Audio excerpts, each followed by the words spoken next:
Greetings and welcome to House of R, a Ringerverse podcast on the Ringer Podcast Network.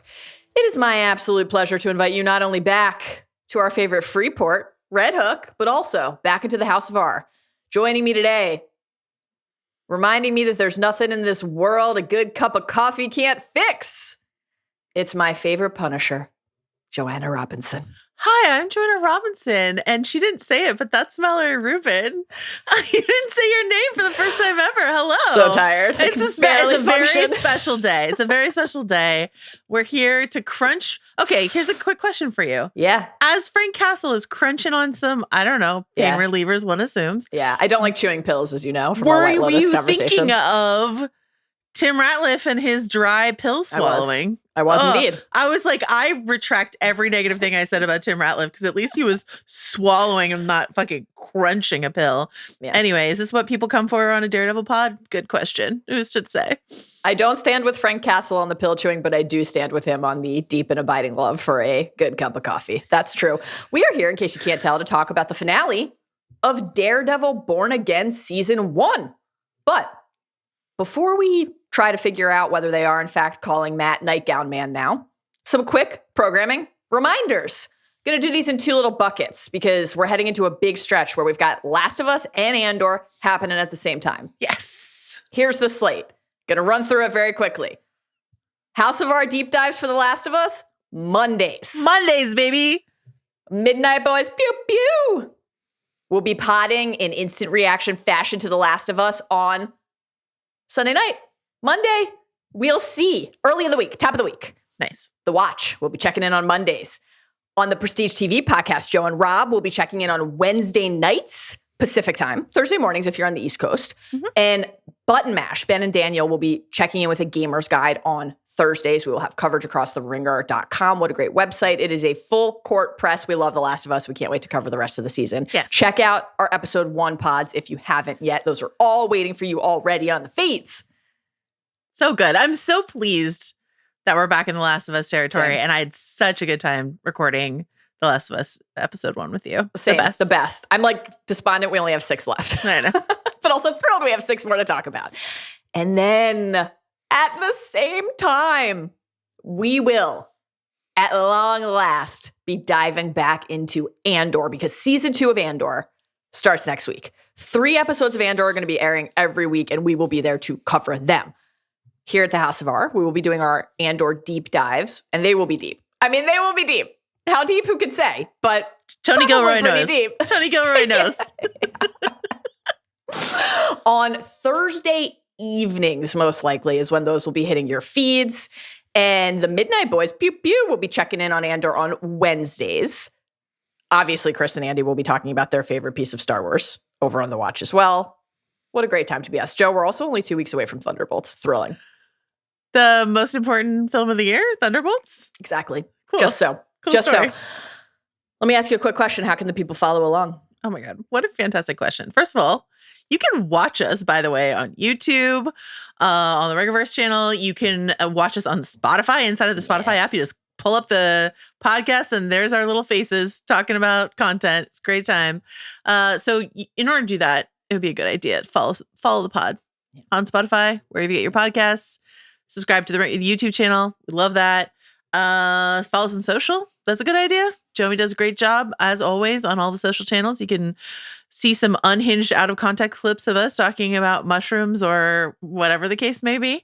So that's all great. Also, you can always email us, hobbitsanddragons@gmail.com. We have some fun Daredevil emails this week. We also are getting a lot of The Last of Us emails from you. Thank you so much. Yeah. But get ready to talk to us about Andor as well. What a time for us on this feed. So, yeah, there you go. Delightful stuff. Here's the other thing. It's the Friendly Neighborhood spoiler warning. We're talking about the finale. We're talking about the entire season of Daredevil Born Again. If it happened in the Netflix Daredevil verse, it could come up today. If it's ever happened in the MCU, it could come up today. If it's ever happened in a comic, it could come up today. That's the Friendly Neighborhood spoiler warning. Yeah, it is. But you know what? We need one more thing. I need you to pass the oat milk. I've never felt more seen. That was great. Just a great moment. I love it. Me and 95% of Los Angeles drinking oat milk only. Love it. Great stuff. All right, Joe, it is time to pod, and we are going to begin, as always, with our opening snapshot.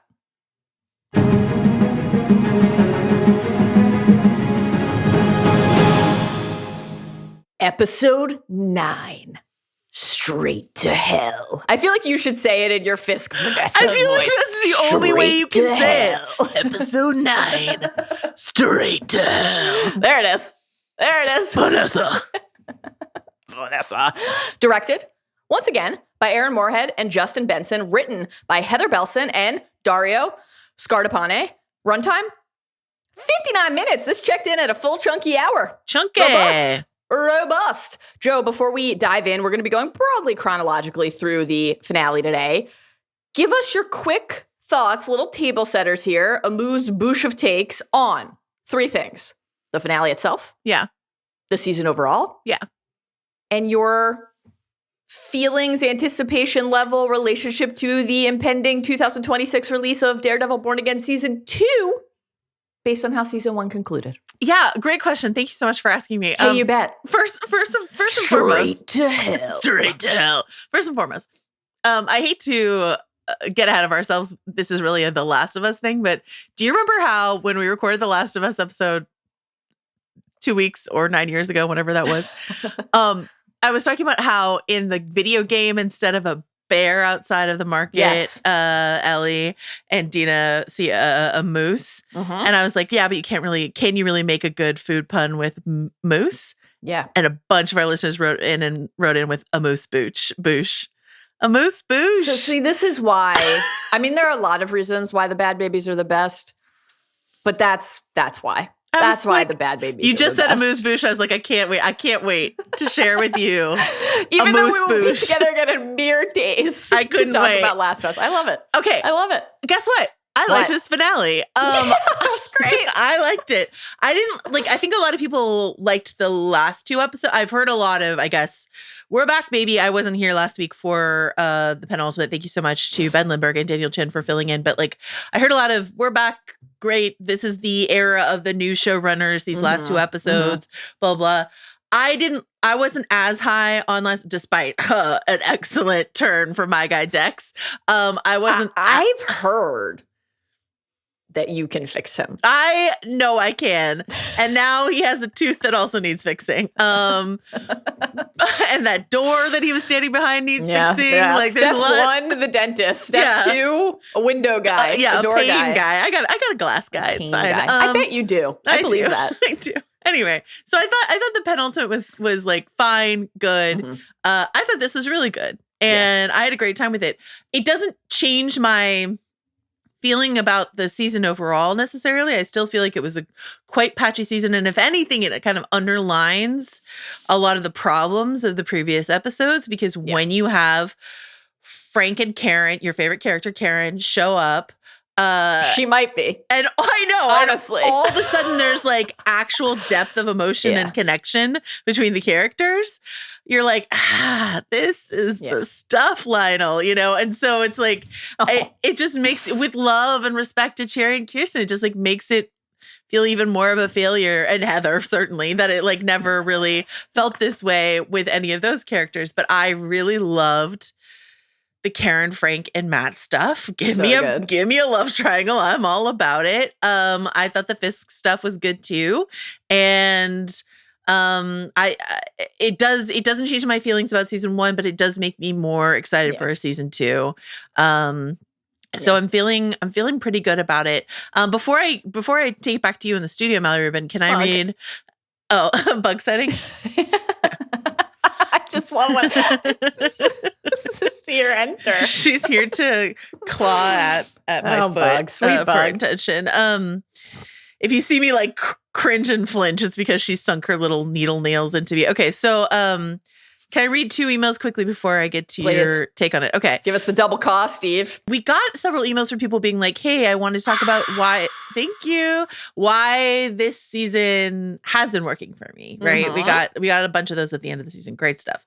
Yes. Our listener Ashton wrote in to say, I think part of why I found the show more enjoyable than some folks is that the first 7 episodes kind of felt like working through some of the tougher Daredevil comic arcs. I can never fully forgive Kevin Smith and his Antichrist baby run. Even when the story didn't make full sense or we had to deal with characters we didn't like, Heather Glenn wasn't all that great in the comics either. It felt like such a gift to be back in Daredevil's world, and having scenes like the Frank and Matt conversation gave me glimmers of hope for the future. It doesn't hurt that Charlie Cox positively oozes charm regardless of the quality of writing. So Ashton was pointing out that like in conjunction with this return to Daredevil on TV, Ashton was sort of reading through all the comics again and was just sort of like, even a patchy Daredevil comic is like a Daredevil comic. So I thought that was interesting. And then Katie wrote in with like a little bit of a critique.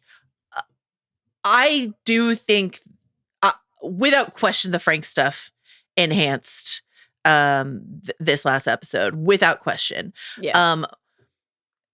it at time feel like Dario, who, to remind everyone, was the Punisher showrunner, was a little more interested in Frank than he was in Matt in this final episode?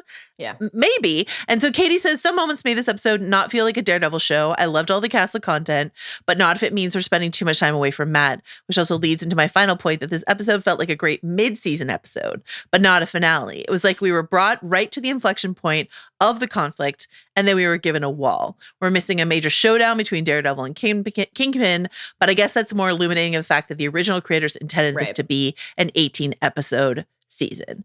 So that's that's a good way to think about season 2. This being sort of like not in the cynical Netflix is going to cut Squid Game in half for whatever reasons, but for creative reasons, trying to fix the flow of the season, we do wind up with kind of a half of a season, which is not the end of the world, but like you can kind of feel it inside of this episode. Mm-hmm. So Mallory, what do you think about any of that? Or what do you think about this episode or this season as a whole?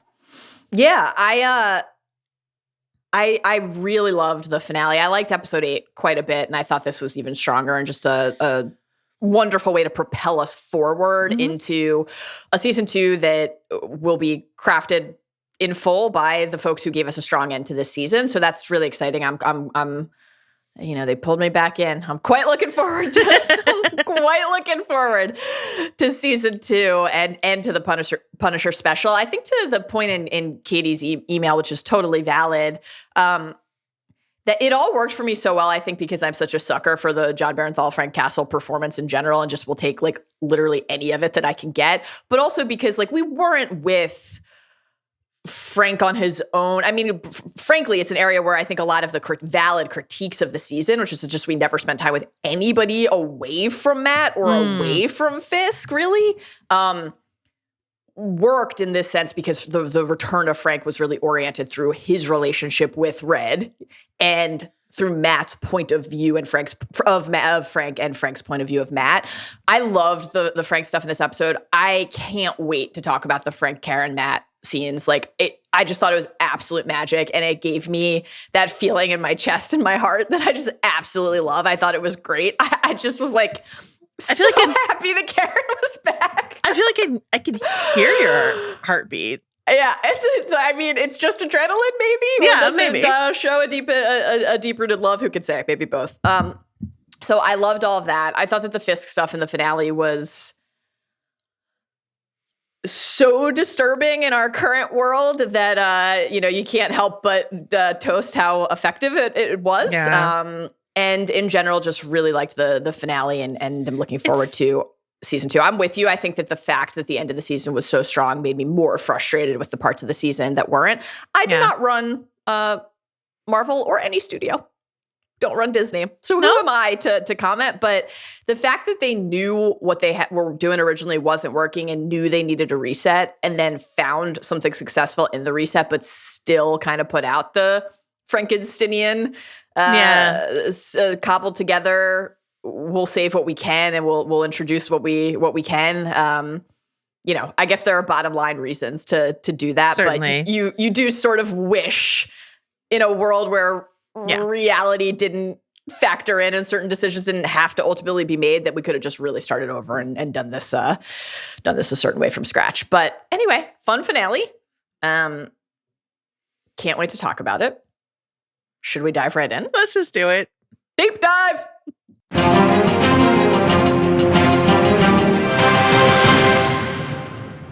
Joanna, I would like you to travel through time with me to 1 year ago.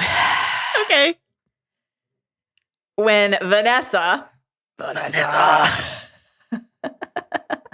recruited your guy, Benjamin Dex Poindexter, Bullseye. We see it. We see Vanessa visit Dex at the psych ward. He is in a state. He is there serving his time. He is and pilled to the gills. He is a shell. Yeah. He is a shell. And, this is part of her pitch to him. Like, you can get your mind back. You can get your sense of self back. And she says it with genuine tenderness and empathy in her voice, but she is, without doubt, there for a mission of her own and a purpose of her own. And Dex is a means. We hear that we get this little tossed away line about, the FBI corruption, Nadeem, all that. Shout out Agent Nadeem. Shout out season 3 of Daredevil. Season 3 of Daredevil. The source of the Wilson Fisk acquittal and how that could be a pathway to Dex and his freedom as well. One little wrinkle. He's got to agree to kill Dumb Benny and Foggy for Vanessa. That's the way out. That's the way out. The way he's it was so, obviously pill-addled. Yes. But also just sort of his sad resignation of you want me to kill someone. I'm just a killing. That's who I am now. I'm just a killing machine. I used to have promise. Also, I'm sorry. I need to pause and just say the tooth escape last week was so good. Incredible stuff from my favorite person to ever have existed on television. You Dex. love an innovative thinker? You He's love someone who can adapt MacGyver. on the fly? Yeah. What's he doing with his tooth? Killing people. Great stuff. He's literally Bullseye, so it makes sense, but I'm still astonished by the velocity he was able to get with that tooth spit. Really astonishing stuff. I agree. It was really affecting to see the sorrow. The way that he said, because she, when she invokes Foggy's name, he of course remembers, and the way that he said, escape the past, do we? This whole fallacy of the idea dating all the way back to his therapy when he was a kid, that you could ever really move beyond any sort of perilous or damaging circumstance. That was just so deeply upsetting. And then of course, we remember season 3 of Daredevil and the way that Fisk manipulated Dex in order to bring him under his thrall and into his employ, and the way that Dex then rebelled against Fisk in the, multi-showdown, everybody, including Vanessa, just sort of standing there in the same room at the end, a climactic brawl, turned on Fisk because of Julie and what he had learned while keeping her frozen corpse in the passenger seat of his car. Joe can fix him. Fine. We all have things to work fine. through. We all have sentimental keepsakes. Indeed. Okay? Indeed. Yeah. You collect posters. Dex keeps frozen corpses around. It's fine. Yeah. You love a Funko Pop? He loves a frozen corpse. I do. The way that he invoked Fisk, is he a part of this? Yeah. And Vanessa saying, it's not about him. We're not in touch right now. He's off in another show. You probably haven't watched it. But it's not about him. It's about me. It's about what I need. And the way that Dex said, rightly, he's always a part of this, that looming specter of the Kingpin. It was a good tonal note to open the episode on. And I don't want to veer too far from your excellent point that you just made there, but you don't think that there's streaming Echo in the psych ward? It's entirely possible. They're not It's let's make it a binge watch weekend with Echo in the psych ward? No? How many streamers do they have? Maybe they got the bundle. Yeah, the Hulu Disney Plus bundle, so they can also watch Hawkeye. Some ESPN. Yeah. Great. I was thinking about doing some Hawkeye revisitation, get a little Yelena update in my life. Oh, I love that. We're near Thunderbolts. That's only 2 episodes of Hawkeye? 3? Yeah. Yeah. Mac and cheese based mostly. Exactly. Great. I'm really just hungry. I want some sriracha on my mac and cheese. Joanna, I'd like you to now travel back through time with me to the present. And I'd like you to join me at Metro General, where Matt Murdock has awoken, as expected, from his gunshot wound. And Heather and Kirsten are there. And the toughest thing ever is about to happen when Heather sees her boyfriend, Matt Murdock, wake. And she goes over and she reaches out. And Matt Murdock, who can smell what people have eaten days before. A little honey cake. Honey cake. Who can see them wreathed in fire, who can hear their heartbeats, who knows later in this episode that Buck Cashman is coming for him based on the patter of his footwear. Does not recognize his own girlfriend, who he has been having passionate shower sex with for months on end, and instead says, with the gentlest little yearning tendril voice, Karen? It's the drugs. It's the drugs. Don't worry about it. It's the drugs. It's the drugs, Heather. It's fine. Brutal. It's tough. I mean, things weren't going very tremendously well between Heather and Matt anyway, but like, this is a real tough beat. It was probably over in episode 8 when she was like, if Fisk is gonna just point out to everyone that vigilantes are dangerous, he's got my vote. I mean, it's definitely over later when she joins his administration, but this probably didn't help. Probably didn't help. Do you feel like Dr. Heather Glenn will have a large role to play in season 2? Or will she just be like background in cabinet meetings sort of thing? That's a great question. I mean, the rise of Daniel Blake and Buck Cashman as an enforcing duo. We're not really going to spend much time today talking about that intimidation scene in the middle of the night with the council, but the way that they work with each other, I mean, that could be season 2. When we do this closing montage and everyone's in their like, I don't know, character poster poses or whatever.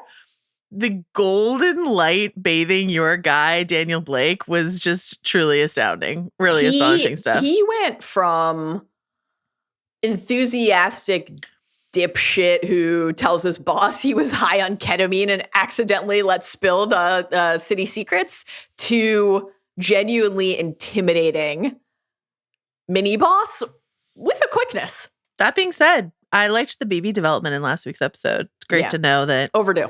Yeah. Good to know. Glad it happened. Overdue. Thanks, journalism.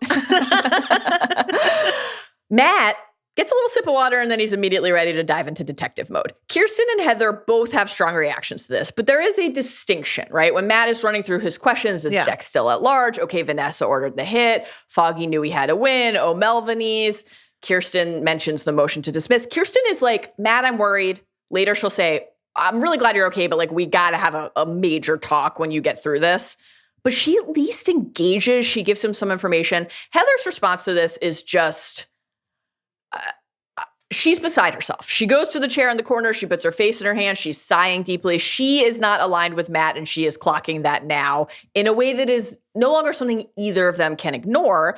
And I guess to their credit, they both just say it pretty plainly to each other. Matt tells her, like, I'm sorry that you don't believe me, but this is true. And then she appears to just quiet quit her relationship with Matt Murdock. She's like, maybe. She's like, I'll see you later. I'll see you later. I'm going to go join the mayor's administration. My hope for Heather. Yes. Who sucks and has sucked and like whatever. My hopes are not high. But my hope had been last week when she like collapsed to the ground next to Matt. Yeah. And saw Fisk just high fucking tail it out of there. Yeah. No one gave a shit about Matt Murdock and no one gave a shit about her. Yeah. That she would be like, I wonder who the hero in this scenario is. Is it the guy who dove in front of a bullet for someone? Right. Or is it the guy who just ran like shrieking from the room? But no, Heather likes power, it seems to me. I don't know. And I'm interested.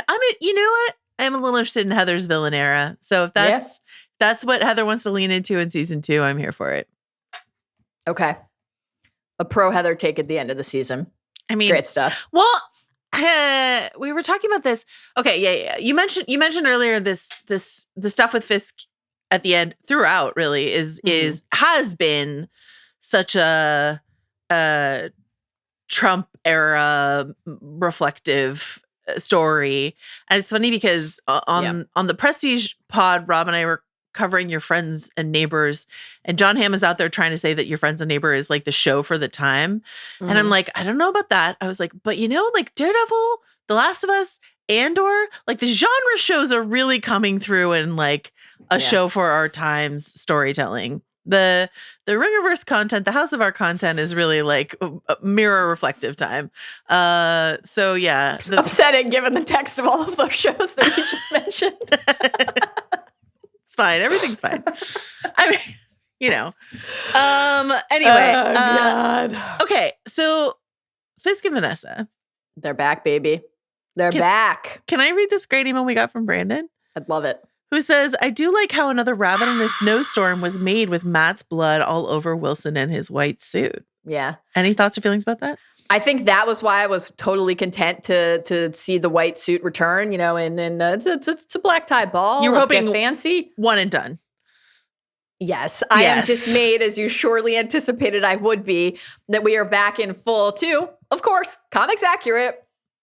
Kingpin Same. in the white suit era. Same. I am an enthusiast of the charcoal suit Kingpin and television persona, and always have been. So that is upsetting. But yes, the symbolic resonance of that was certainly delightful.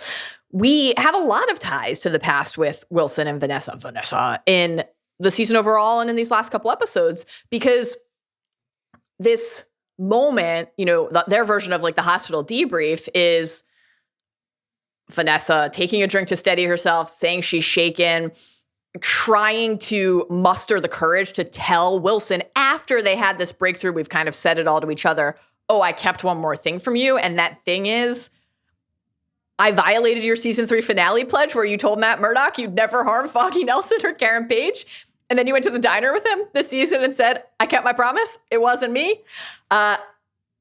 Fisk is like, the only thing I care about is that you're okay. And by the way, we're a long way from where we were a few episodes ago when we were distancing ourselves for that. Fisk Thought is we like, had to, tried to. We're Kingpin and we're Queenpin again. Let's own it. Fisk is like, I read all your journals, Shauna. I know what you did. And it's fine. I love you anyway. Sure, you only told me 10% of the truth. It's fine. How do you feel about this Red Hook payoff? You know, all season they've been seeding this. You know, we were clocking the Red Hook mentions from the jump. How do you feel like this revelation that Red Hook is this, you know, legal haven, tax haven, whatever for Vanessa to run her money laundering, her art laundering schemes through? So it's interesting in terms of like, you know, thinking back to our double premiere pod where we observed all of the art around her. And it's not just like, oh, you are and always have been a gallery curator, an art enthusiast. A it's patron. like, no, you are actually, this is tactical. Yeah. It was nice to see how all of those little strands of Red Hook fit together here. This is my Daredevil Born Again version of me saying repeatedly, as we talked about DNA on Yellow Jackets, I am not a scientist. I am not a legal expert. So I guess my question on this was like, wait, does nobody know this? I guess I'm confused by that. This idea that Foggy revealing that Red Hook is a free port, the way that Vanessa explains it to Dex is like cast an unwanted light on her business, right? So clearly she thinks this is not something that she wants brought to the fore. But I guess my question is like, who is this a secret from?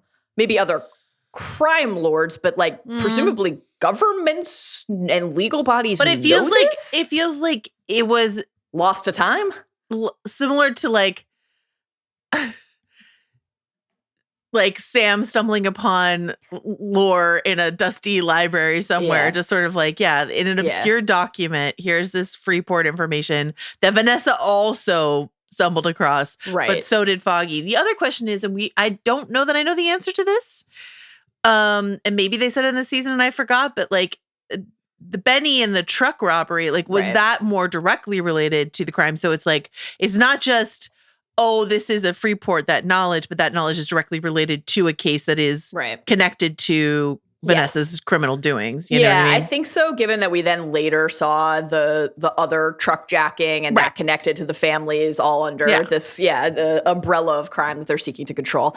Be interested to see how, you know, I liked the way Matt declared it when he and Heather, I just did the opposite thing, when he and Garen are piecing it all together at the end, like they're trying to, the Fisks are trying to build and control their own city-state. And the way that Fisk says it here, it's like, you've been moving millions. We can move billions. Like, I'm the mayor now.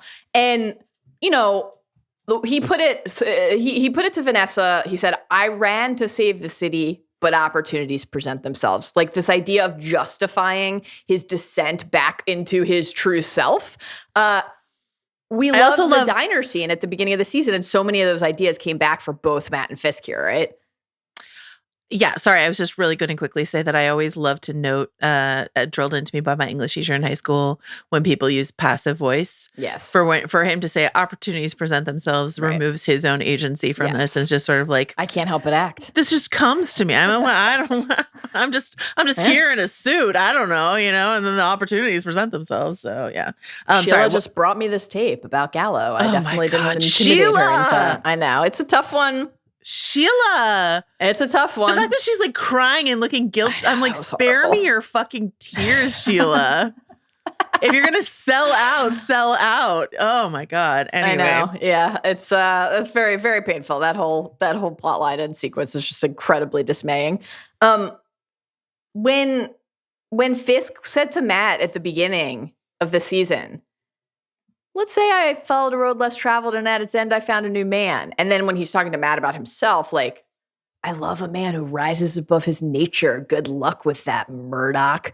We always love talking about whether it's Frank and Matt or Fisk and Matt, like how these characters relate to each other or differ from each other in those dark mirrors. Like this idea that not only was this obviously always going to prove to be a lie and just a delaying of the rise of the inevitable true self and true nature that Fisk has always simultaneously feared, that I'm not a monster moment from season 1 with Fisk and Vanessa that we love, but that he was always going to use these halls of power to channel and heighten I think his present tendencies. I think him saying to Vanessa, I ran to save the city is just like the most like self-delusional thing ever. I love New York. It's like, it was never about that for you, ever.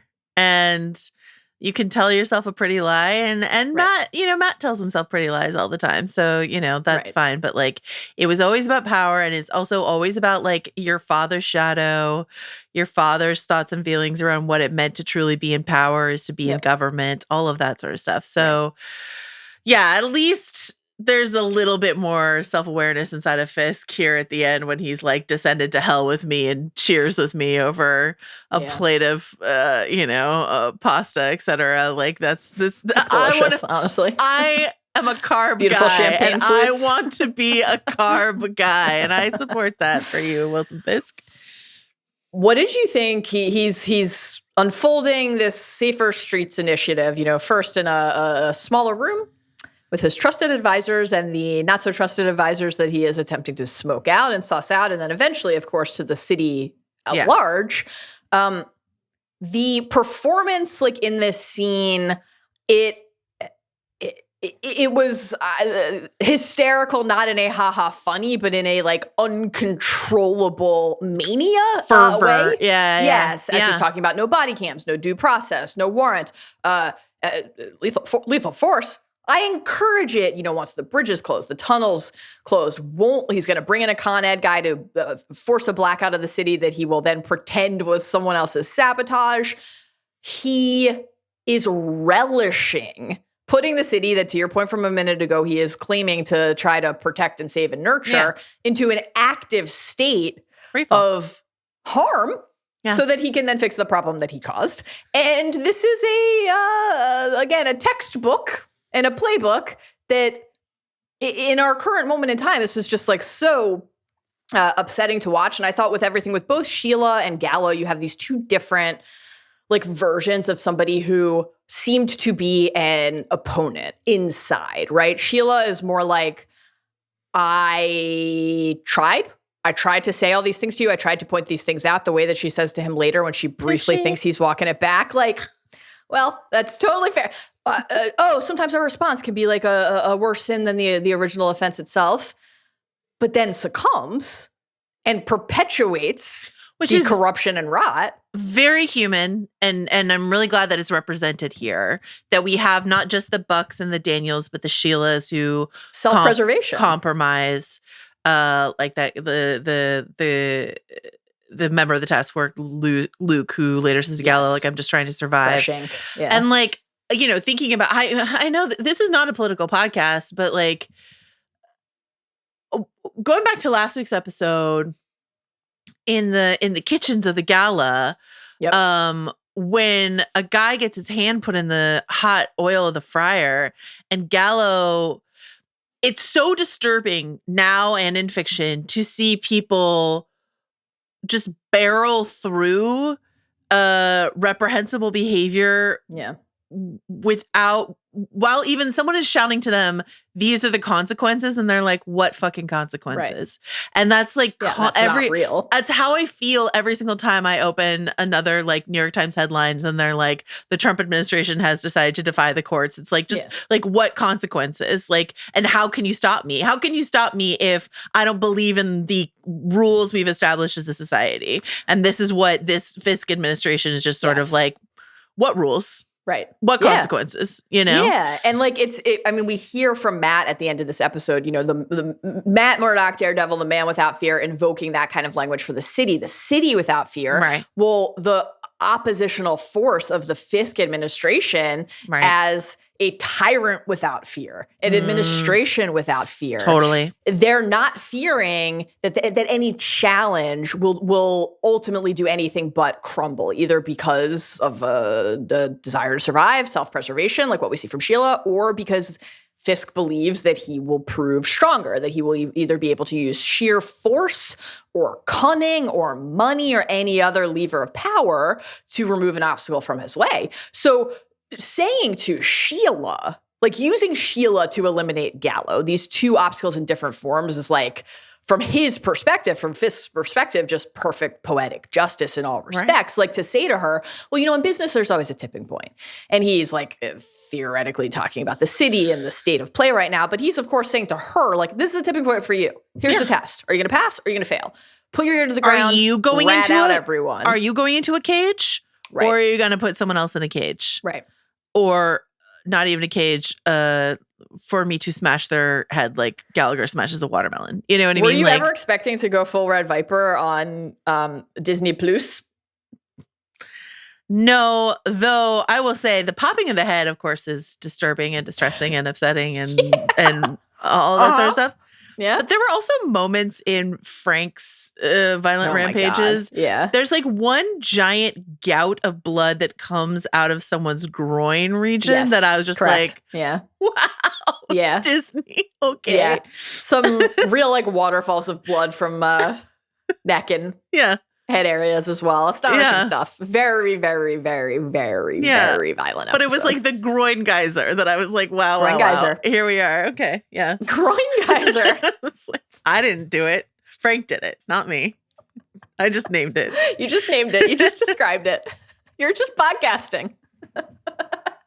Opportunities present themselves. What can I say? Oh, God. Joe. Yeah. It's not just Gallo. It's not just Sheila on the stretch. It's Buck Cashman.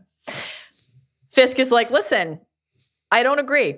I don't think that it's optically challenging that Matt Murdock saved me. I think it's great news because a dead hero, the lawyer of Hell's Kitchen. How dare he invoke Hell's Kitchen here in this finale? Genuinely. When we have spent nary a second there. Frankly, outrageous. Better than a live vigilante. He's sending Buck gift bag, teddy bear, syringe. Syringe. Did you think of our beloved Misty Quigley, 00 Quigley? I mean, anytime we see somebody wielding a potentially lethal syringe, I now find it impossible I thought he in the Yellow Jackets era not that, to think of Misty. I thought he uncapped that syringe way too early. In the hallway? Yeah. Not even in the room?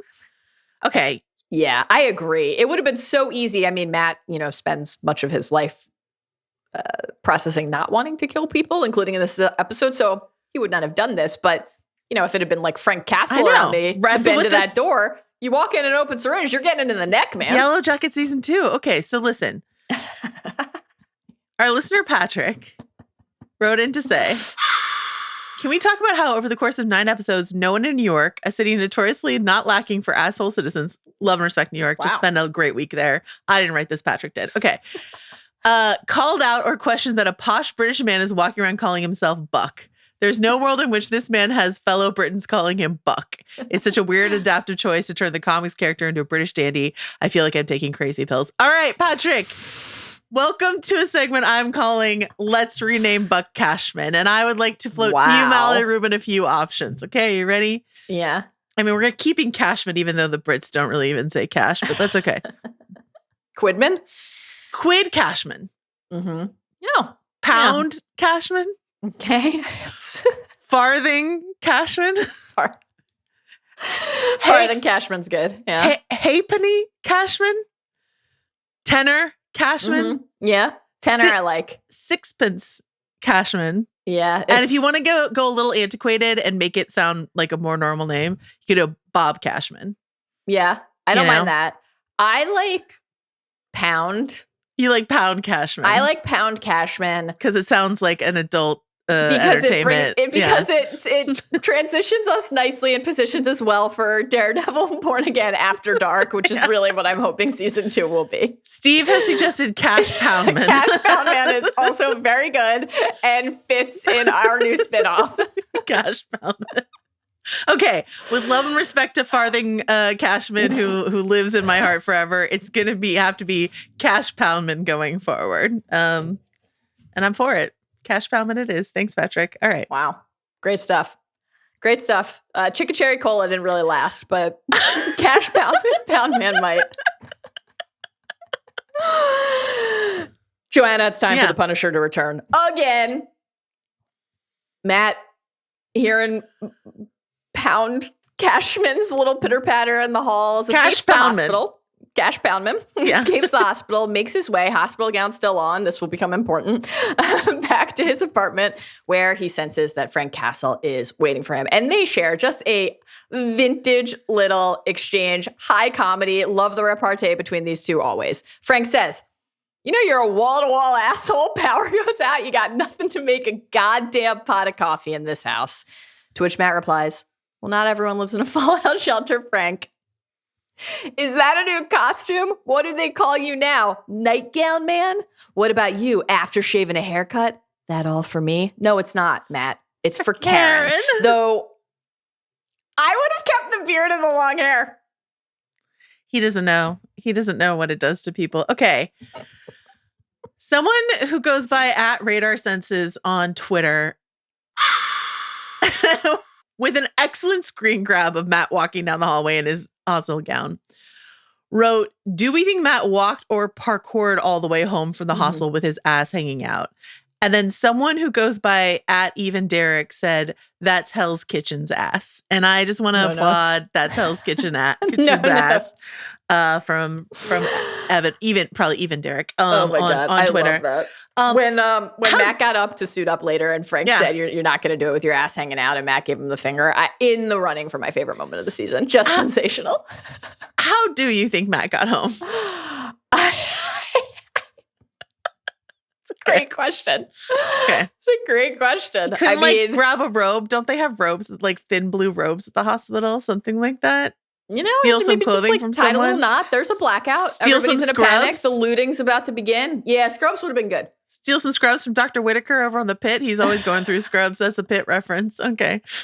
I can't wait to watch The Pit. I still haven't started. I'm really excited to dive in. I mean, because then you can listen to your favorite podcast, The Watch, and their incredible interview with Noah Wiley. Oh my God. What a get.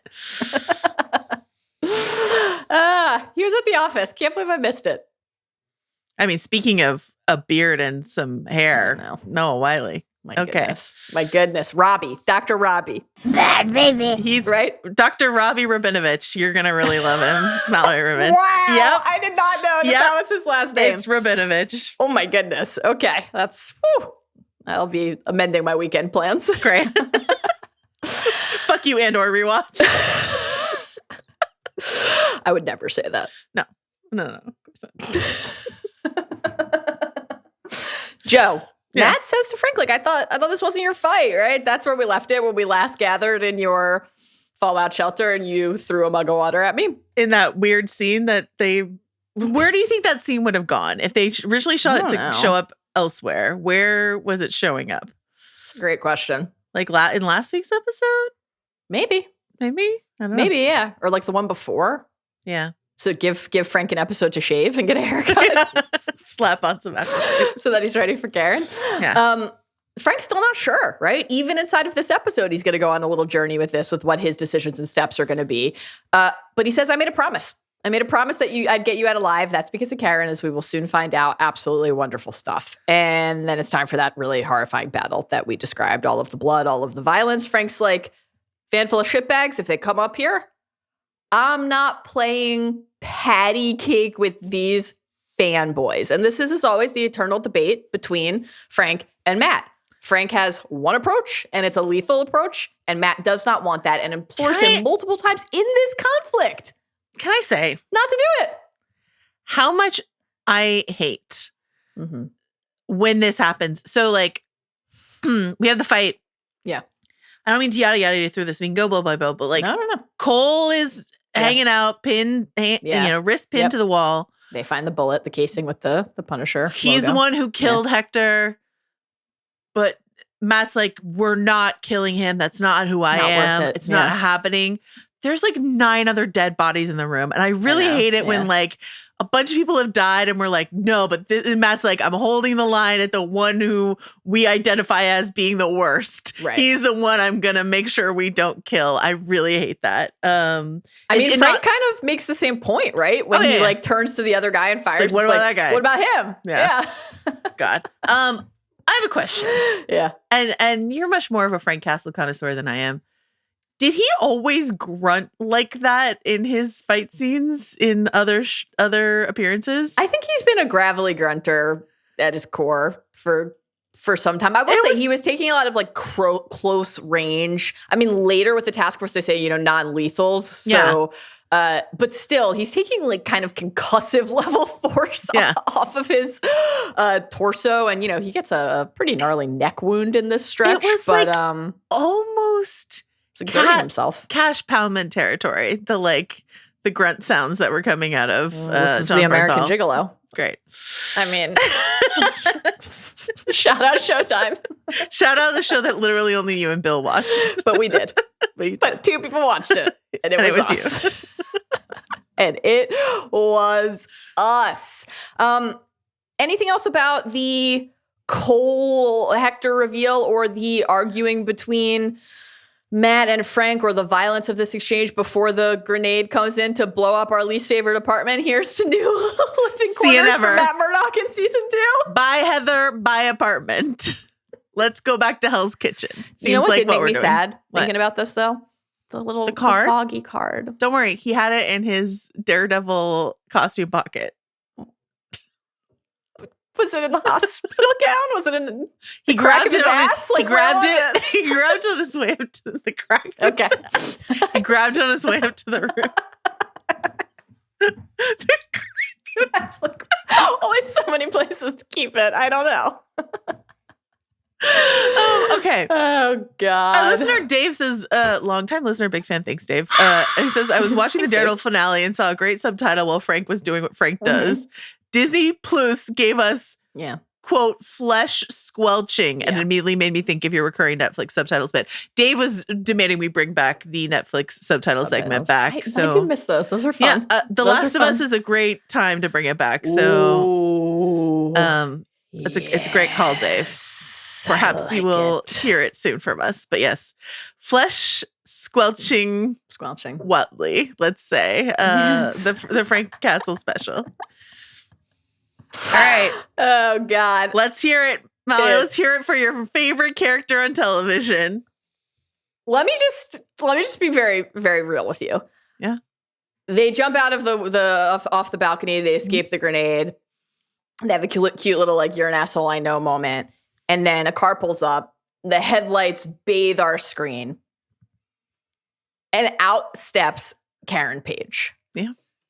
They both look at her.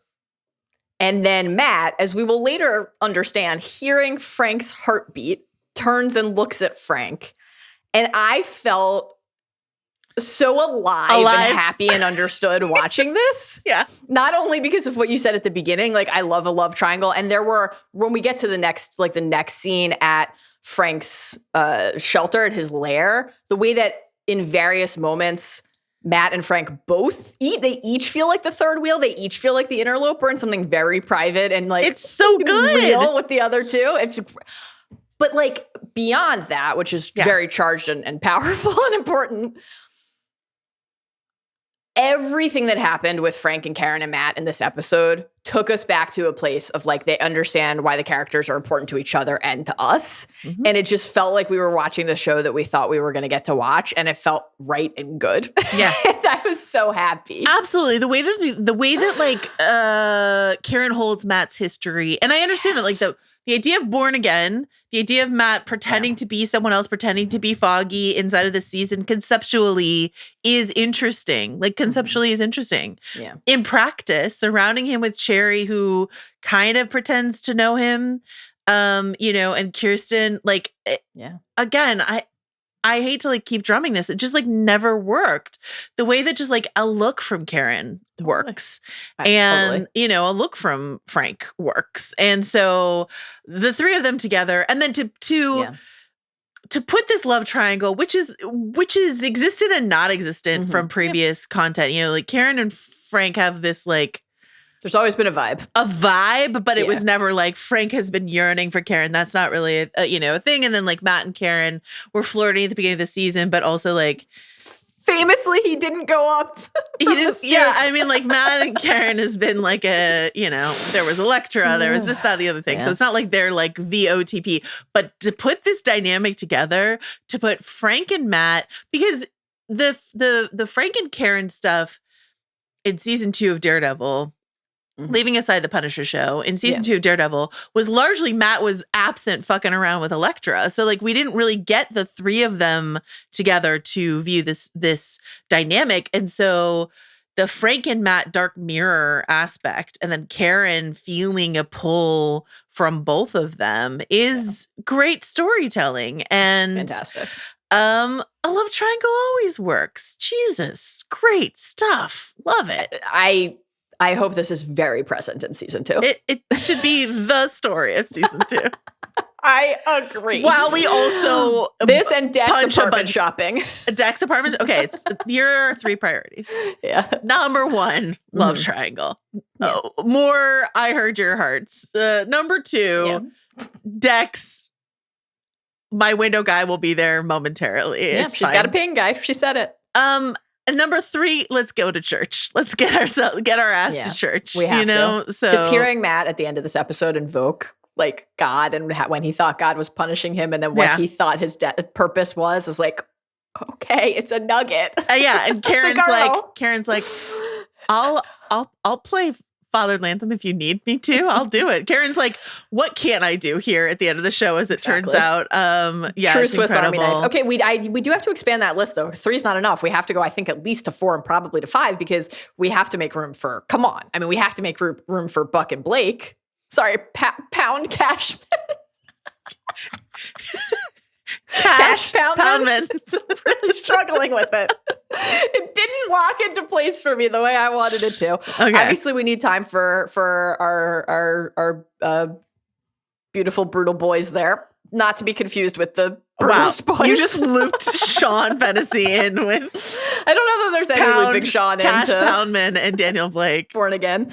And then we'll certainly want some Vanessa and Fisk, of course. But that sounds like a great season 2 to me. Yeah. And Heather, you're not invited. Sorry. Foggy back from the dead? Question mark. Do you think that's going to happen? Do you want that to happen? Part of me does and part of me doesn't. I think on the one hand, it is such cheap storytelling if they say, psych, he's not dead. Yeah. When he was killed for such shock value and all this other stuff like that. On the other hand, it will be a better show if he's in it. So, It's tough. It's tough. Hopefully we can get him in some form.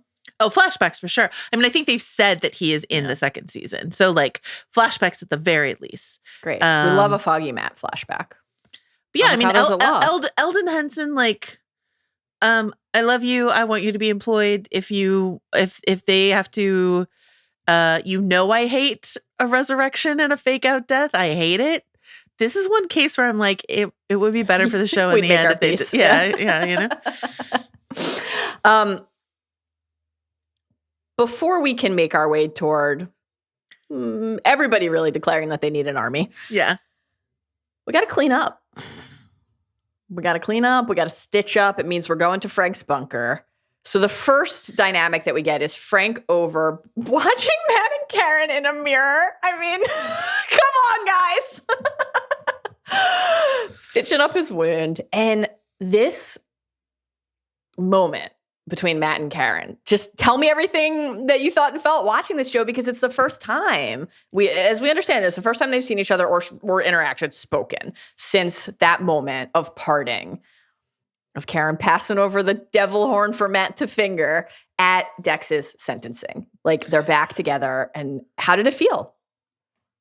Electric, honestly. Yeah. Electric here, enhanced by, as always, a shirtless Charlie Cox being stitched up by someone. Like, it's a tried and true formula. It will always work. Is like the one real note on the episode that when he said, "How's it look?" and she said, "Well, you've been prettier." It's like, no, he hasn't. But also, not to like skip, we won't go there, but like the shot of the two of them sitting in the bar, like backlit by the light, like sitting so close and sort of hunched forward at each other, that was also incredibly electric. So like, great. I loved this. I loved all of this. And I loved the grimy setting of Frank's bunker, the like fucking batshit yarn wall that he's got. There was a lot of stuff on there. A lot of he stuff was on using every square inch. Yeah. Like his, I don't know if they, have Michaels in New York City, but I think they're all out of red yarn. I think he's got it all covered. So yeah, the griminess of the setting. Again, I think we're getting closer and closer to the grime and the grit and the darkness of the original series that I like. And I felt that in this setup here. The blackout was like nice cover to just make the entire episode actually quite dark. When the lights went on the next morning, I was like, fuck. Yeah. Let's say that was intentional. All season we've been in the day and I'm like, where's my Daredevil set at night? And then at the end we get the blackout and then it's like Daredevil set at night again. Great. I love that. That's what it should be. No, I loved this. I thought it was amazing. And then Frank crunches some pills and I got so disturbed by it, Karen kind of moves over to him because he gets up and she's like, how are you doing? Can I take a look? So that's when we get the great nothing in the world like a cup of coffee can't fix, and then we'll offer Matt the cup, and Mac will say got oat milk. Just iconic all around, wonderful stuff. But then Matt, like the way the camera looks at Matt in this moment, and he's in the background and he's sitting and he's watching them, and he'll bring up to Karen later their heartbeats and what he can clearly feel and sense between them. I thought that look on Karen's face, just that the expression as she looked at Frank and smiled was like so charged and powerful. I just loved absolutely every part of this. And then, as is often the case with these characters, we move from this state of real connection and depth of history and affection and longing and active lust into, let me tell you why I'm disappointed in you. And that's like really the great magic of these dynamics. Like Matt and Karen start game planning right away. Matt's filling Karen in on what happened. Vanessa, the hit, motion to dismiss. She's like, dude, files in storage. Let me be your eyes. Oh, Karen. Will you be my eyes? Karen's like, guess what I know my way around? A file box. Guess where I spent 85% of my time in the original Daredevil series? In a file room. So I got this. Great stuff. Absolutely wonderful. But Frank's not going to go with, right? He says the Inspector Gadget bullshit isn't for him. And Karen just says flat out, I don't believe you. I don't believe that you don't care. And the reply that he makes is specifically about her. I do care, right? You called me, you asked me a favor, and I did it. I thought that was like the closest he had come to just admitting how he feels. She's like, yeah, lovely. You did. He's like, hey, Karen, I love you. And she's like, yeah, I know. You do. And then she walks out and then he says, be safe. I know, after the door shut. In a way that she can't hear, but Matt Murdock can. I'm just saying. Dude, Matt certainly heard that. Love these guys. Love them. So good. Freeport reveal. We already talked about a lot of this. Buck and Blake and the council and then the storage locker. On the heart, right? Yeah. Okay. Matt says, what? Karen says, you sound like you're jealous. Matt says, back at his place, I heard your heartbeats. And she says, God, that's really not fair. You heard his, too. His was beating fast too? And was he's it like, beating fast for me? Oh, yeah. And she's like, it's just adrenaline, I'm sure. You hear mine when I saw you? Yeah? Yeah. Adrenaline, I'm sure. Right? Like, great. Just absolutely great perfect. shit. Yeah. Our listener Molly wrote in with something that I can just assure Molly and anyone listening was already in my notes. Molly wrote, after years of mostly silence, the Karen and Frank shippers on Tumblr were nothing short of jubilant that the other night. This image made me cackle. Had to share with you guys due to the Lestat crossover. And it's a screen grab. It says like, Karen says something, and Matt, and it's just an image of Lestat from Interview with the Vampire going, I heard your heart's dancing. I understood that reference. I know. I got so excited to share it with you, but I 100% wrote in my notes, I heard your heart's dancing. It's a real Lestat moment for Matt Murdock. Two characters I didn't think had much in common, but here we are. Well, here we are. This is truly a Joe moment. My goodness. It's the crossover you deserve. It is. Truly. And then we get the avocados at law sign. I found this almost unbearable. It moved me so deeply. It was so beautiful. I liked this moment. It was ever so slightly clunky because I feel like it was like, let's explain this for people who didn't watch the original series. Totally. Yeah, Karen being like, I never really got it. It's never like, what? asked avocados at law. Yeah. No, Karen. But you know that Nelson v. Murdoch is like one of my favorite episodes of the show, and I just got really emotional about it. Yeah. And just the look on Matt's face, just I don't know, like a moment for him to just not be subsumed by his grief, but to smile in reflection and remembrance, like to like know a moment of joy in thinking back on his friend. It felt like maybe the first time in a long time since he had been able to do that. Just think about like the way Karen took his hand and like a little bridge. Ugh. The like, the card that he's had is like this just really thin connection, or trying to explain who Foggy was to Heather. Like it's just like not the same as being with Karen, who loved Foggy as much as he did. And it's beautiful. Like you said, they actually know each other. Mm-hmm. And they had plenty of moments where they didn't know something about each other, and that was the source of great tension. But there are people who have worked through a lot of that and have just such a depth of history and shared experience. Yeah. It's like, it's just, we talk. I think what you said earlier, I agree with, and we talked about this a lot, obviously, at the beginning of the season. I am still interested in like new relationships and what it means as you go through your life to have to try to build something new with someone else. But if you're trying to put it in place of this other thing that we cherished, like it's really a sin, I think. So it was just to have the authentic article here. Boy, did it feel right and good. A little thing that I really loved in this exchange, we think back to that conversation between them on the bench at Dex's sentencing, and the way, because here Matt's like, I can't believe I didn't look, and Karen lets him off the hook. She's like, we were all hurting, and the way that idea back at the beginning of the season was kind of like a cudgel to wield against him, like condemnation. I was in pain too, and you weren't there for me. Like you weren't the only one who was going through something. But here, she reminds him of their shared hurt as a balm, like a way to say it's okay. We don't all have to be perfect all the time. I thought that really showed the progress of where they were. Yeah, it feels so right to me that like a year. Yeah, it's been a year, right? Like a year of space and silence. You can find, just empathy. You can just like let go of the resentments and find empathy for the other person. It feels really right to me. So, and also just like something happens that tests your own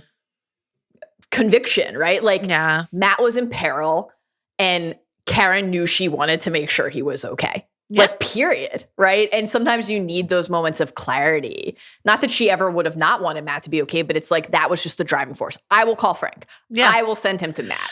And meanwhile, Heather's like, Matt's in peril. I'm kind of done here. He said the wrong name. Kind of done here. Moment of clarity for Heather as well, Oh, boy. Great stuff. They piece together everything about the Freeport and Red Hook and start to plot their next steps. Meanwhile, Frank is plotting his next steps too, because he didn't just say, stay safe, and then have a cup of coffee and go about his day. He listened to the walkie-talkie that he stole and heard them talk about the blonde, about Karen, and then he's like, time to go. Time to act. Frank! And he seeks out the task force, Joe, the fanboys. He heard them talk about the location of where they were going to meet, Rendezvous 1, and he goes, the way that they've responded to his appearance, oh shit, it's actually him, Frank Castle, it's the Punisher. And then we get another just unbelievably violent sequence of Frank killing a ton of people. This is where the real groin geyser happened. I just want to make it clear in case people go back and scrub through the footage and they're like, where was it? It was here. Coming up a ramp. Yes. It was come up a ramp. The fanboy was coming down the ramp, and then groin geyser. It's like a lot. It's a lot. We got an axe to the face here. Did you think of Lottie? Did you think of I'm always thinking about Lottie. I think you know that.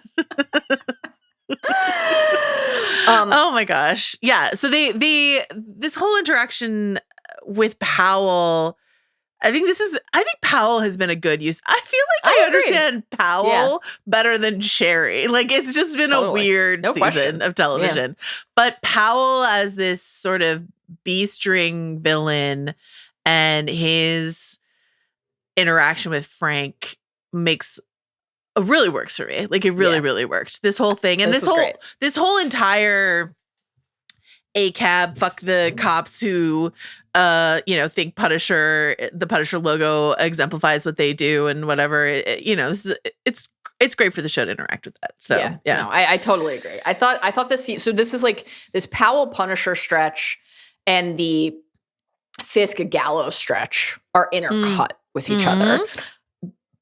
They were both disturbing in different ways, but I agree. I agree. I thought the Powell Punisher scene was really riveting, and the way, like, the emotion in Frank's voice as he's saying to them, like, you don't understand the thing that you have co-opted at all. Yeah. Admire me. You think you know my pain. You think you know my loss. Like, I got a chill from that. It just was, it was fantastic. Yeah. And then he just went into full Sue from Survivor Season 1 final tribal mode. I do know this reference. I won't fucking piss on you if you are on fire. You got that? Woo. That's for you. Interview with Vampires for me. Survivors for you. It was all here. And that's why we're a dream team. So true. Gallo, Fisk, we're just having the Mountain and the Viper here in a Daredevil episode. What do you want to say about this? The second that the Gallo was brought to a space covered in plastic wrap. The second he got in a car, the second he got in a car Mario? And it wasn't his usual driver. No. The second he said Mario went home sick. The second he said, I'm going to Albany tomorrow. I'm like, go now is what I would say to you, my friend. Yeah, exactly. Tough stuff. My question for you is, how did you read the reaction of people in the room? Yeah. The people who are watching this happen. How did that read to you? So I was eager to discuss this with you as well, because I'm curious about the logic, like the play from Fisk here, because he's obviously trying to prove a point to everyone. Like, to Gallo in the final moments, it's, you were never a man of the people. You never cared about the rank and file. Up in the high rise, drinking your orange wine.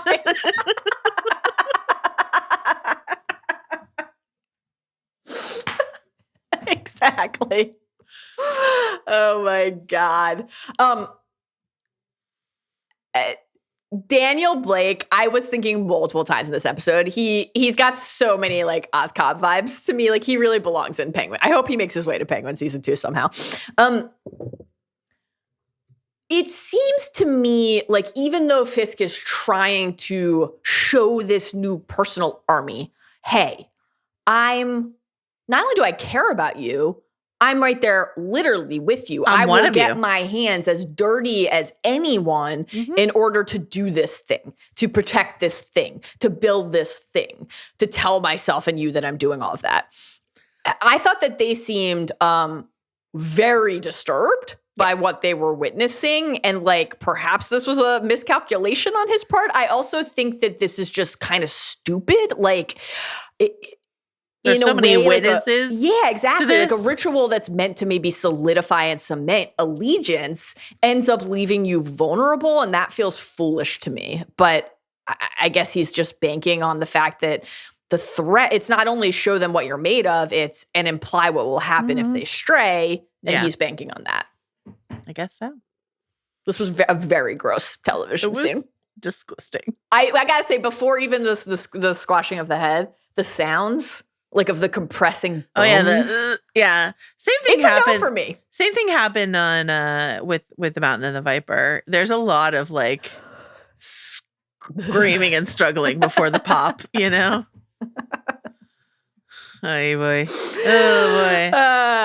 Matt and Karen forging a plan. They go to Red Hook, crawling with Task Force, and Karen just implores Matt not to do it. Don't be foolish. It'll be Josie's all over again. I love the way she put this. Like, you'll either die or you will kill. It's not just about the mortal peril you would be in. It's about the thing you might be moved to do to someone else that you don't want to do. I love that they rock up here and like, for all we like joke about the fact that like Matt heals faster than he should, he literally like just got shot, and he like they roll up there and they're like, he's like, that's a lot of pressure on the old shoulder. He's like, she's like, maybe not today. She's like, you're hurt. Whenever anyone is on a slightly sort of rocky advantage looking, and there's like a bunch of troops, it's always a Wizard of Oz moment for me.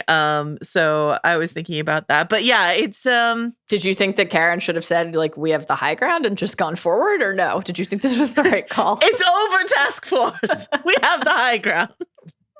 You underestimate our power. But I liked this invocation, you know, like we get a couple invocations inside of this episode and similar to like last week's episode when Gallo and BB had that conversation about her uncle. This is like a question we had where like, does the show even know that BB's uncle was killed by Fisk? And like in these last two episodes, they're answering a lot of these questions of like, does the show even know about Agent Nadim? Like all this sort of stuff like that. And so Karen invoking the Thousand Suns, which is such an impactful Daredevil moment. Again, it's just like really tying the tapestry together between the two shows in a way that I really value. So, yeah.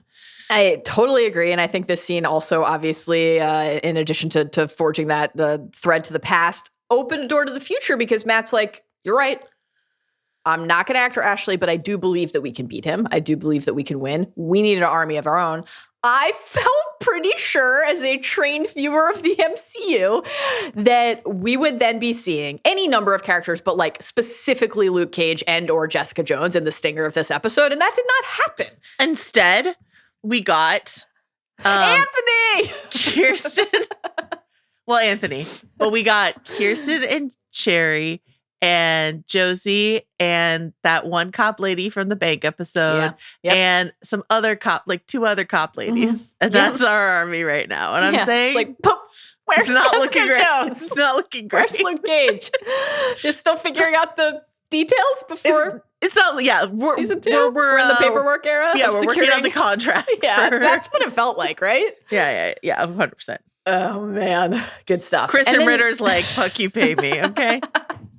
I'm not getting back into the leather and knitwear for nothing. I mean, pay me. Totally fair. I am obviously thrilled by what this promises, though, which is exactly that Luke Cage and Jessica Jones will be back.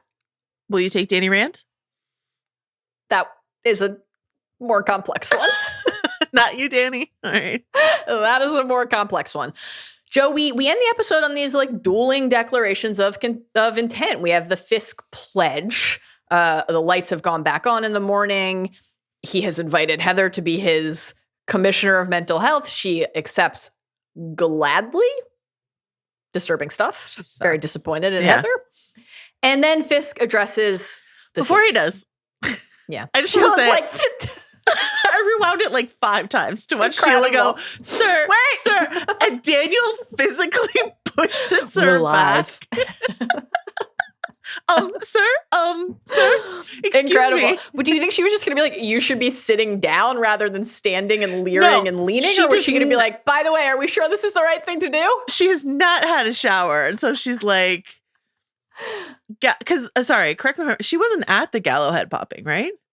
Mm-mm. Yeah. So when he says Gallo has left the city, she gets this look on her face like, oh no. Fuck. So I feel like her excuse me, sir, was going to be like, how did that Gallo thing wrap up?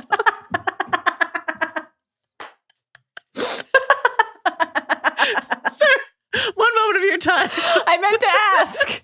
Gallo? Did we send him to the Caymans? How's he doing?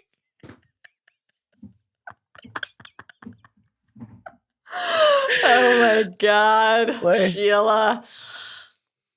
Fisk just, we've been talking about it all seasons. He goes fully into the devil's reign, like vigilanteism is outlawed, institutes martial law, curfew at 8, lies about everything that happened the night before, right? Uses the attempt on his life to say the sabotaging of the grid, Gallo abandoned you in your moment of need, all of it. By the way, he claims to love New York City, but curfew at 8 means no more theater in New York. No more nights at the bar. We're shuttering Broadway. You've gone too far, Wilson Fisk. Good thing for you. You just got that trip in. You came for literally everyone's rights, and I said nothing. But then you came for musicals, and and you took a stand and at it was last. too late. Oh my God, martial law. Here we go. God, I love New York. I love New York. Disturbing stuff, obviously. Matt's pledge. He's doing what we've really wanted all season, which is like processing what he's been going through. And of course, he's doing it with Karen. Talking about God, talking about his feelings, talking about his insecurities and the things he fears about himself. And he's doing it with Karen, a person who knows him, a person he trusts, a person he loves, a person who's not been afraid over the years to call him out on his bullshit. And it was beautiful. It was wonderful. I was like, the only thing that's missing from the scene is him being like, and I probably shouldn't have just pulled out the white tiger mask without talking to Hector about it first. Otherwise, it was perfect. 9.9 out of 10. 0.1 notes. Karen, have you ever talked with Foggy? Did you ever talk about with Foggy that I'm really a shitty lawyer? Dude, that would have been great. Oh my God. I'm glad you said that. That's really what I wanted to do the entire pod with you about, which is like how this entire plot ended up hinging on the fact that Foggy's just a really good lawyer and that's a bad one. Mine sucks. It's like, wow, Foggy found out this whole thing because he's a great lawyer. Foggy. Good legacy. So little Maddie Murdoch. Recast as he had to be because original OG Little Maddie is like 90 probably now. 40 now. But little Maddie Murdoch staring out the stained glass window talking about faith is like the closest we get to going to church, right? Needed it. I just need to read this email we got from our listener Lally. Who wrote, I'll be praying for fisting gloves in prayer and service to the divine in season 2. Looking forward to all your thoughts, feelings, and reactions to this episode. Lolly, thank you so much for understanding what House of R is about. We're like, let's get ourselves to church, but let's put on the fisting gloves before we go. And that's, not the first mention of fisting gloves on this season of coverage. Well, that's why Lolly wrote that in the email. Continuing conversation week after week. It's a callback to our previous fisting gloves combo. How many people do you think learned something important in that moment? In the episode 4 through 7 superlatives conversation. Muse was meaningful. After all. Muse did matter. Muse mattered. He taught us all so much. Okay. The way that Matt moves from reflecting about his youth into like this more present circumstance, the darkness. He says, my mistake was thinking I was immune to the darkness and I let it creep inside me. I let the dark power me.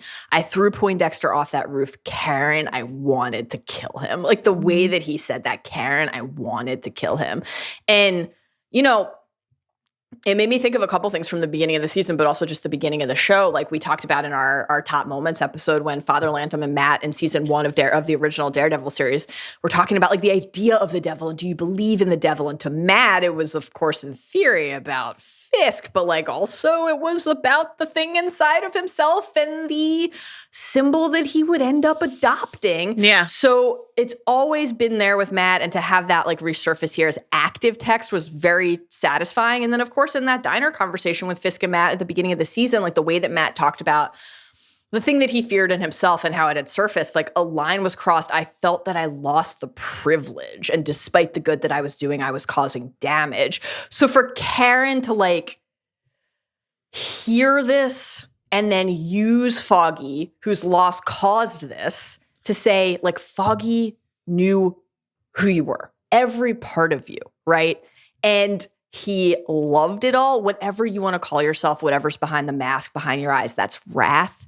That's mercy. That's the dark and the light. He knew all of it. All of it. He knew you. I do too. Like this is just, who needs clips when we can have Mallory Rubin's voice roughened with emotion reading it for us? Oh my God. That's wrath. That's mercy. So good. The specific use of these biblical words. Again, Karen is not someone who like we would expect to be in sort of this like Father Lantham, Sister Maggie Grace like sort of role, but like it's sorry, I said Sister Maggie Grace. That's not what the Sister Maggie Grace is an actress from Lost. Okay.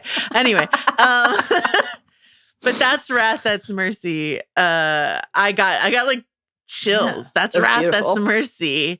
That's the dark and the light. He knew all of it. He read your journal, Shauna. He knew you. I do too. Like it's great. I do. And like she's got her hands clasped around his neck, like heads bowed towards each other. And it's like, there is like romantic sexual tension between these two. But even like that moment that like you rarely clasp your hands around someone's neck unless you're going to try to like make out with them or something like that in my personal experience. But like, but like, that's not what that felt like to me. That just felt like let's hold each other close. And no space between us, like this. I see you, I know you. Yeah, and you the have kiss on the forehead, like people have not known you all season. Yes, you've been around these fuckers who don't know you. I know you. It's really good. I thought this was beautiful. I love everything you just said. The the wrath and mercy idea, like that's the duality. It's not just like a mission statement for this episode or this arc. It's like the Matt Murdock experience, as we've been talking about back from our preview pod and why we love the character. My favorite prog rock band, the Matthew Murdock experience. But yeah. Oh, God. You know, when Fisk said to Matt at the beginning of the season, like, it's hard to come to terms with the violent nature, that's the Matt Murdock story, is him grappling with that. And he needs help. He needs to be able to sit on the bench outside of the church and talk it through. He needs to have Karen wrap her hands around him and bring him back into the light. Like, that's part of why the character is so meaningful and impactful. Like, he's so solitary often and feels that he has to be, but like, really at the end of the day, he needs the people he loves to help him through. And it's just like, it was very important to see that here. I really loved it. And then like a lot of, they walk out into the room full of a very odd mix of people, as you note, and Matt basically does a ADR voiceover to the audience instead of talking to the people in the room. Resist, rebel, rebuild. Yeah. Because we had to say without Andor season 2. Resist, rebel, rebuild. Yeah. Great stuff. When he said rebel, I got really excited for Andor. Me too. It was like Pavlovian. I literally couldn't help but think about Star Wars. And Radiohead is playing. Like, what a great few weeks for a Radiohead needle drop. We got it for Van's exit from Yellow Jackets. Everyone's paying Tom York. Tom York's just raking it in, and I love that for him. What else about the end of the episode? We already talked about Fisk and Vanessa going through their pen of prisoners. The prisoners. So Jack Duquesne is down there in a cage. Frank Castle's down there in a cage. Yeah. We think that Artemis's husband Arthur is down there in the cage. Do you know where he is? When Leela, in the previous episode, again, Nurse Dana from the pit. Can't wait for you to meet Nurse Dana. But like, in a previous episode, she's like, "Have you seen my?" She's like, best not to offend King. I don't know. Everything's fine. My sassy mouth from a few episodes ago is gone, along with my husband. I don't know where he is. Is he in the Caymans? I don't know. No, he's in a cage. Yeah. Underground with Jack. Jack, by the way, looking great. He was making it work. Ever so slightly rumpled in his finery, but the hair looks great, looking great. I would love a lot more Jack Duquesne in season 2. Thank you so much. And Frank Castle's there, but not for long, because the dumbest guy to ever live, Anthony from Jersey, is like, sure, Mr. Frank Castle, I'll sir. shake your I'll hand. shake your fucking hand. I loved this performance from great. Berthel. There were So good. I will say this, and I don't want to yuck your yum. I will say I think there were a few Frank Castle line deliveries earlier in the episode that felt like dialed up to 15. That's why I love it. I agree. I was just like, okay. I agree. But here, when he was trying to be a little smoothie in his cage and using his like chains to hoist himself up and stuff like that, I was like, this is the chain hoist was honestly magical. This is great. And that's it, Joe. Yeah, on to season 2 of Daredevil Born Again, on to the Punisher special. Who would you rather foolishly approach in a cage? Yeah. Frank Castle or Jaime Lannister? I guess, I mean, it's not going to go well in either circumstance, but I would probably rather just be strangled and dead. Yeah. Okay. I just want it to be over. I don't want the mangled arm and the screaming and, everyone in all the pens is watching so and much I'm being drama. mutilated. And then I'm also then probably just still my neck is snapped after that anyway. Why not just cut right to the point? Okay. You know? You're pro Lannister, team Lannister. Okay. Always. I'd love more than anything else. I love that my guy Dex made the final montage. That was great. It made me so happy for season 2. Like that was great. It's. I want more Dex. More Dex. We got most of the kind of like the faces we would expect to see, right? Buck, obviously, like the toasts and the smiles for Vanessa and Fisk. Cash Poundman, Daniel Blake, Sheila, really still going through it. Your beautiful beloved Dex. We see Angela. Hector's niece is here, so more White Tiger action to come in season 2. When he says maybe the words he says are like he was like blah blah blah. It's our city, right? Yes. And he says the weak, and it's on to Angela, and then he says the strong. Yeah. The strong is over Angela's face. Yes. That was interesting. Yeah, all of us. Heather, Kirsten, Frank, Karen. We see some of the task force members who were shooting looters and then pulling their hats down to pretend they had been masked vigilantes. Great stuff. Good God. And that's it. So we're heading on to season 2. We're going to get the Defenders back together, get the band back together. Is that what you think is certainly going to happen? Definitely going to happen? Yeah. Is there any way in which we get Kamala? I need that like promise of a dinner in Jersey City to bear fruit. Yeah. I think the cons obviously she's got other things going on. She's in California. Young Avengers things. Young Avengers champions. Yeah. But a little bit of I came home and you guys have put a street level team of vigilantes together in the face of she do Fisk's a Yelena Belova swing law. by. Exactly. A Yelena Belova swing by. Exactly. Come in, team up, help out. Oh my God. And then go make Can you imagine Young Avengers movie. How cute Charlie Cox's Matt Murdock and Kamala would be. It was so absolutely wonderful cute to think about. I hope we get that in season 2. I'm excited. I'm excited. I'll probably make the mistake of picking it really high in the hype draft again. I'm glad to have gone through the experience. I'm glad to have revisited Daredevil on Netflix and be reminded how much I loved it. Same. I'm glad that it feels like it's a step in the right direction. A step in the right direction makes us hopeful for things like Thunderbolts and Fantastic Four. Like if we are pivoting towards the light, then I will be excited. I'm Pet Avengers 1. Thunderbolts. Come on. I'm so excited. We'll see. 2 weeks. 2 weeks away. Wow. Yeah. Wow. 2 weeks. Great stuff. We did it. We covered another season of television. We did do it. I guess that if we amend our list of season 2 demands, we had 5. We make it a list of 6. Go back to Hell's Kitchen. That's the last thing. I mean, they're there right now. Stay there. Yeah. Stay at Josie's. Like, come on. Rent a flat above Josie's. Hopefully it's got great windows and that's all we ask for. I mean, some stuff went down in the stairwell there. Yeah, it sounds to me like there's some openings in the building. I don't know. It might be a bit of a triggering place for that to live. Does it seem like not all of those people made it out of that stairwell fight alive? Correct. And so their apartments might be open? Yeah. Maybe just like half a block away. It's good to get outside and stretch your legs, or so I hear. All right, Joe. There's nothing in this world a good cup of coffee can't fix, and there's nothing in this world potting with you can't fix. You're the best. I love you. Darling, I feel the same way.